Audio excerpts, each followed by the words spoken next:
자, 볼게. 개념 뭐 대충 중요한 것만 하면서 넘어가겠습니다. 일단. 그래서 항등식이라는 거의 풀이는 이제 항등식을 푼다라는 의미는 얘들아, 항등식을 푼다는 거는 개수를 구한다는 거야. 쉽게 말해서 미정계수법이지. 정해져 있지 않는 개수를 구하는 건데 풀이 방법이 두 가지 방법이 있습니다. 뭐랑 뭐가 있지? 개수비교법과 그 다음 수치대입법이 있지. 개수비교법이라는 애랑 수치대입법. 개수비교법이라는 건 뭐냐면 양쪽을 전개해서 좌변과 우변의 뭐를 비교하는 거야? 개수들을 비교하는 걸 우리는 개수비교법이라고. 수치대입법이라는 건 항등식이잖아. 그러니까 모든 x의 값에 다 성립하기 때문에 x의 어떤 특정한 수치를 대입해서 뭐 x의 답 1을 뭐 마이너스 1, 뭐 0, 3 뭐 이런 걸 아무거나 대입해서 이때 항상 그 등식이 좌변과 우변이 같다라는 걸 풀어주는 걸 수치대입법이라고 해요. 그래서 뭐 개수비교법이 더 쉽긴 하지만 현실적으로 니네가 나머지 정리에서 본격적으로 쓰는 게 바로 수치대입법이고, 마찬가지로 나머지 정리에 의해서 튀어나오는 인수정리, 그리고 인수정리에서 튀어나오는 인수분해까지가 모두 다 수치대입법을 이용해서 푸는 거기 때문에 실질적으로는 수치대입법을 니네가 사용할 일이 훨씬 많습니다. 그래서 이 수치대입법을 이용해서 니네가 생각을 하는 게 이런 거야. 예를 들어서 니네가 어떤 fx를 만약에 fx를 만약에 뭐 gx로 나눈다고 했을 때 우리가 만약에 몫을 qx라고 하고 나머지를 rx라고 한번 해보자 이거지. 그럼 우리가 이 식을 다시 검산식으로 쓰면 뭐라고 쓸 수 있냐면 fx는 뭐라고 써야 되지? gx 곱하기 qx라고 쓸 수 있고 나머지는 rx라고 쓸 수 있어요. 여기서 일단 첫 번째로 중요한 내용, 아까 전에도 한번 나왔었던데 마지막 문제에서 나왔었는데 gx랑 rx의 차수 반드시 누가 더 커야 됩니까? gx의 차수가 rx의 차수보다 클 때, 우리는 그때 이거가 나머지로 결정된다는 거 니네가 반드시 머릿속에 기억해줘야 되고, 그리고 항상 항등식은 무슨 식이랑 같습니까? 검산식이랑 같습니다. 그러니까 검산식은 항상 항등식이랑 같습니다. 이걸 니네가 나열했을 때 당연히 얘랑 얘랑 곱해서 얘를 더하면 무조건 얘가 나와야 되기 때문에 얘는 항상 항등식이야. 항상 성립해. 그렇기 때문에 우리가 이 항등식을 구하기 위해서 어떤 방법을 쓸 거냐면, 이 나머지 정리에서 이 rx를 구하기 위해서 어떤 방법을 쓸 거냐면 이 새끼를 0으로 만들어 버리는 거야. 그러니까 다시 말해서 이 x에다가 뭘 집어넣었을 때 g 알파가 0이 나오는 이 x의 값을 찾자는 거지.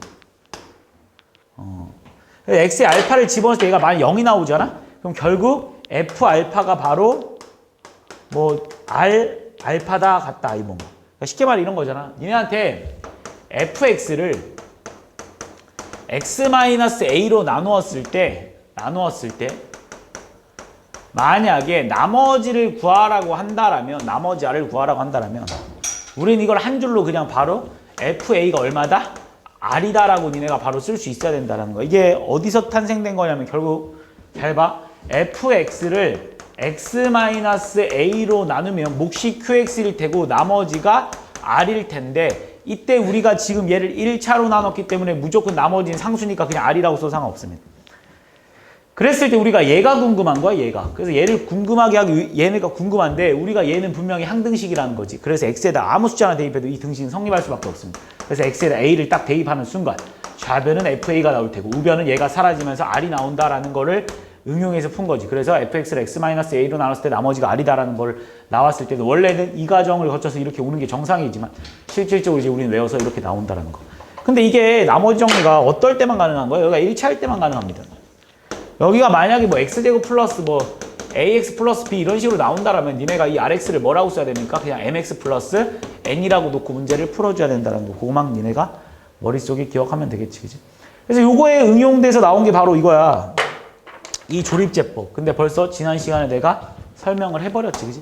그래서 지난 시간에 설명을 해서 이게 뭐랑 똑같은 의미냐면 이런 거야. 예를 들어서 니네가 만약에 이런 것도 해석할 수 있어. 이제 거꾸로. 만약에 F3이 0이다라는 걸 가지고 니네가 떠올려야 되는 게 이게 무슨 것까지 떠올렸으면 좋겠냐면 이제는 이걸 딱 보고 니네가 이렇게 떠올렸으면 좋겠어. fx를 x-3으로 나누면 나머지가 0이다까지 떠올려줘야 돼. 나머지가 0이다. 만약에 니네한테 f3이 2다 그러면 fx를 x-3으로 나누면 나머지는 2다 이렇게. f3이 뭐 마이너스 1이다 그러면 fx를 x-3으로 나눴을 때 나머지가 마이너스 1이다. 이렇게까지 떠올렸으면 좋겠습니다. 그래서 이런 거. 그래서 이제 요거를 응용해서 나온 게 뭐냐면 f3이 0이다라는 거는 분명히 fx를 x-3으로 나누면 몫이 qx고 나머지가 0이다 이거지. 이렇게 쓸 수 있는 거잖아. 그럼 이 상황이 어떤 상황입니까 지금? 인수분해가 된 상황 아니야? 인수분해가? 그래서 이걸 이용해서 풀어주는 게 F3이 0이 나온다는 건 x-3을 인수로 갖고 있구나라는 걸 니네가 알아내는 게 바로 뒤에 나오는 바로 인수분해입니다. 문자가 하나인 인수분해. 그래서 이걸 한번 정리해보면 이제 인수분해로 바로 들어가겠습니다. 자, 여기까지 뭐 그냥 한번 쭉 정리된 거고. 자, 그 다음에 이어서 바로 들어가는 게 인수분해인데 이 인수분해 내용 물론 진짜 중요하지. 중요하고 이 인수분해를 못하면 당연히 바로 다음 단원인 뭐 3차, 4차 방식으로 풀 수 없다는 것도 니네가 알 테고. 그래서 이제 나오는 게 인수분해야. 인수분해. 고등학교 교육과정에서 나오는 인수분해는 이제 항이 4개 이상입니다. 그냥. 항이 4개 이상인 애를 그냥 보통 인수분해로. 항이 3개짜리까지는 뭐 니네가 그냥 중학교 3학년 때 배웠던 내용으로 풀면 되는 거고. 항이 4개 이상인 이제 문자가 나오는데 이제 여기서 두 가지로 나옵니다. 자, 문자가 여기서도 문자가 2개 이상이냐 아니면 문자가 1개냐 이렇게 두 가지 문제 유형으로 나올 텐데 오히려 문자가 2개 이상이다라는 거는 그냥 한 가지의 유형밖에 없기 때문에 그것만 잘 지켜서 풀면 되기 때문에 오히려 어렵지 않습니다. 오히려 문자가 1개인 게 더 니네한테 복잡할 수가 있어. 자, 문자가 1개인 유형에는 일단 첫 번째로 가장 기본적인 조립제법을 이용하는 풀이 방법이 있을 테고 그 다음 두 번째로는 뭐가 있냐면 보기차식 문제가 있고 그 다음 세 번째로는 상반식 또는 대칭식이라고 많이 하지. 대칭식 문제. 요 세 가지로 나눠집니다. 그러니까 일단 문자 항의 개수가 4개 이상이면서 나올 수 있는 문제 유형은 어차피 문자 1개일 땐 요 세 가지 중에 하나입니다. 가장 니네가 먼저 생각을 해줘야 되는 게 가장 보편적인 문제가 조립제법이니까 이게 한 80% 이상 문제가 나올 테니까 먼저 이거를 먼저 확인하고 이게 아니면 일로 들어가는 게 낫습니다. 왜냐하면 이 방법들은 이 방법으로밖에 안 풀리기 때문에 그런 거야. 일단 보기차식이라는 게 무슨 말이냐면 모든 차수가 짝수로만 구성되어 있어. 짝수. 그래서 뭐 x의 4승 플러스 뭐 x제곱 마이너스 뭐 이런 식으로. 이런 식으로 되어 있는 애를 우리 보기차식 인수분해라고 해요. 이 보기차식의 인수분해는 또 두 가지로 나눠집니다. 이 두 가지. 일단 모든 차수가 짝수로 구성되어 있을 때 일단 첫 번째로 해야 될 일이 뭐야? x제곱을 t로 치환합니다. 그리고 나서 여기서 이제 니네가 문제를 들어가는데 두 번째가 여기서 이제 두 가지로 나눠지는데 두 번째가 이 두 번째를 x자형 분리법이 바로 될 때가 있어. x자형 분리법. x자형 분리법이라는 거는 니네가 중학교 3학년 때 배웠던 그냥 1, 1에 뭐 2, 3 이런 거. 근데 이거는 고등학교에서 나올 일이 없습니다. 알겠지? 이걸 낼 거면 학교선생님 숙제 문제 안 냅니다. 그럼 두 번째로 보기차식이 뭐가 나오냐면 완전 제곱식을 이용한 풀인데 뭐의 제곱 마이너스 뭐 형태로 바꿔주는 완전 제곱식 형태로 문제를 풀어주는 거야. 이게 문제에 나올 확률이 훨씬 높습니다. 학교 시험에 기출 문제로도 당연히 이게 훨씬 더 높은 문제입니다. 예를 들어서 니한테 문제를 풀으라고 한다면 뭐 여기 있을 것 같아서 한 문제씩만 예를 들면서 한번 가볼까? 없을 리가 없으니까.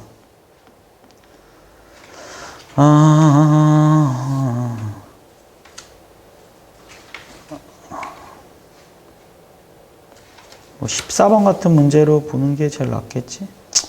제일 만만한 거. 14번 문제로 한번 봐볼까? 이런 문제입니다. 자, 뭐 다 필요 없고 x의 4승 마이너스 x이고 플러스 16 이런 문제를 우리는 보기차식 문제라고 합니다. 자, 제일 먼저 해야 될 일이 뭐냐면 일단 x제곱을 t로 치환합니다.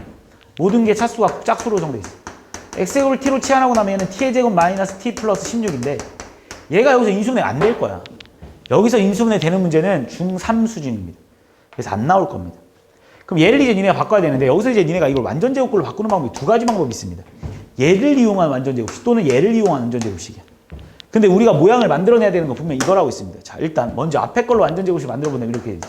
t의 제곱 마이너스 t의 반의 제곱이니까 플러스 4분의 1 마이너스 4분의 1 플러스 16입니다. 그래서 얘는 뭐가 되냐면 t 마이너스 2의 제곱 플러스 4분의 뭐 63 이렇게 되고 땡. 왜? 뭐의 제곱 마이너스 뭐 형태가 돼. 근데 얘는 분명히 뭐의 제곱 플러스 뭐 형태가 틀린 거야. 그럼 이번에 얘로 완전제곱을 바꾸겠습니다. 그럼 얘는 t제곱 반의 제곱이니까 플러스 반의 제곱 했을 때 여기가 16이 나와야 된다. 그럼 제곱했을 때가 뭐야? 8t 이렇게 되잖아. 8t. 그럼 니네가 마음대로 8t를 더했으니까 여기서 뭐 해주면 됩니까? 8t를 빼주면 되겠지. 이렇게 만들어줘야 돼. 그럼 얘는 다 있으면 t 플러스 4의 제곱 마이너스 8t. 자, 니네가 원하는 모습이 됐습니다. 자, 니네가 원하는 모습이 됐잖아. 마이너스 t도 있었네. 그래서 마이너스 9t 이렇게 돼버리겠지. 그리고 나서 이제 돌려주면 보일 거야. 얼마입니까? x제곱 플러스 4이제곱 마이너스 n은 3x의 제곱이라고 써도 됩니까? 9x의 제곱을 3x의 제곱. 그럼 뭐가 보여? 합차가 보이지. 이렇게 풀어주는 걸 우린 바로 보기차식의 풀이고. 자, 그 다음 세 번째 대칭식 문제가 있는데, 대칭식 문제는 또 무슨 문제냐면 이게 지금 어떻게 생긴 모양일 거냐면 이렇게 생긴 겁니다.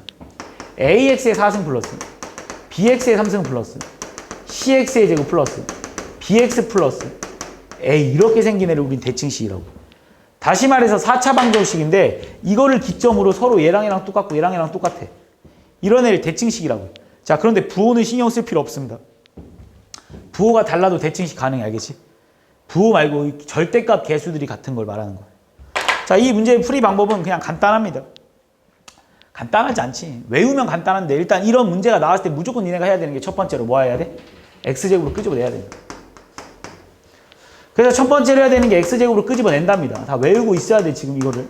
처음 들으면 안 되는 내용 알지? 왜는 x분의 b 플러스 x제곱분의 1. 그 다음에 해야 될 일이 뭡니까? 개수가 같은 것끼리 묶어냅니다. 다시 말해서 x제곱의 개수 같은 거 a의 x제곱 플러스 x제곱분의 1 플러스 b의 x 플러스 x분의 1 플러스 c라고 끄집어내야 돼. 이 개수가 같은 것끼리 묶어내는 거. 그 다음 세 번째 해야 될 일이 뭡니까? 곱셈공식의 변형입니다. 다시 말해서 얘를 바꿔줘야 돼. 얘를 어떻게 바꿀 거냐면 x제곱에 a의 x 플러스 x분의 1의 제곱 마이너스 2잖아. 플러스 b의 x 플러스 x분의 1 플러스 c 마이너스 2에 이렇게 써줘야 됩니다.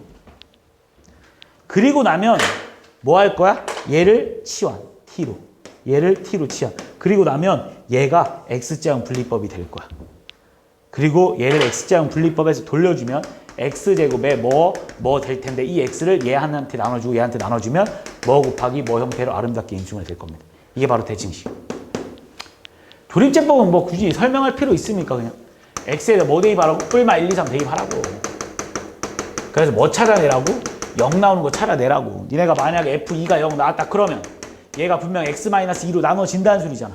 x-2로 나눴을 때 나머지가 0 나온다는 소리니까 얘를 조립제법해서 뭐 a, b, c, d 해가지고 조립제법해서 여기다 2를 집어넣어서 니네가 있을 때 여기가 0이 나오는지 확인을 하고, 그러면 답을 쓸 때는 여기가 뭐 m, n, l이라면 답을 쓸 때는 x-2에 mx제곱 플러스 nx 플러스 l이라고 쓴 다음에 마지막에 인수분해 다시 들어가지고 끝나는 거겠죠.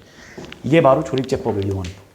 자, 문자가 2개 이상인 거. 오히려 니네가 어렵게 받아들이긴 하지만 처음에 문제는 무섭게 생겼지만 실질적으로 딱 순서만 지키면 절대 어려운 문제 아닙니다. 문자가 2개 이상인 건 무조건 뭐 해야 돼? 첫 번째 해야 될 일? 내림차순. 그렇지. 첫 번째 해야 될 일은 내림차순.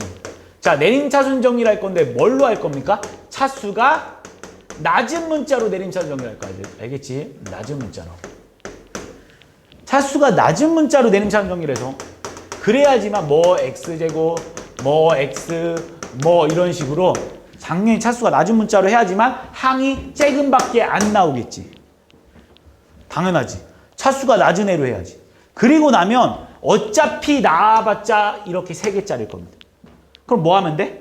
x자형 분리법을 하십시오. 이렇게 뭐 1, 1에 뭐 2, 3 뭐 이렇게 해가지고 이렇게 해서 답을 써주면 끝나는 거야. 이해했습니까? 여기서 더 추가적으로 말한다면 이 상수항은 반드시 뭐가 되게 나올 겁니까? 인수분해가 되게 나올 겁니다. 상수항은 반드시 인수분해가 가능하게 출제될 거다라는 것까지만 니네가 알면 끝나. 이렇게 되면 여기 있는 내용들의 설명이 다 끝나는 거야. 됐지? 그래서 문제를 풀어오는 게 숙제야. 어디까지 풀어오는 게 숙제냐면 21쪽까지 풀어갖고 오는 게 숙제입니다. 21쪽까지. 21쪽까지. 실전 마무리 전까지. 그럼 내가 다음 시간에 실전 여기 전까지 오답을 하고 그리고 나서 실전 문제를